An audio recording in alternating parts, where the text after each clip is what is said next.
How to pre-order GTA 6 on PS5 and Xbox. Now in this video, I'm going to provide you additional information for you to be able to obtain a pre-order on GTA 6 via your PS5 or onto your Xbox. Now everybody knows that this specific game has not yet been released alongside with PlayStation Store and as well as from Xbox.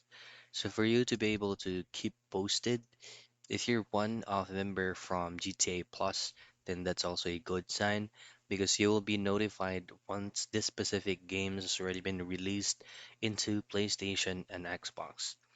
What you can do once you're fully notified is you can go into PS Store, and from here you can go into PS5 and then purchase the or pre-order the GTA 6.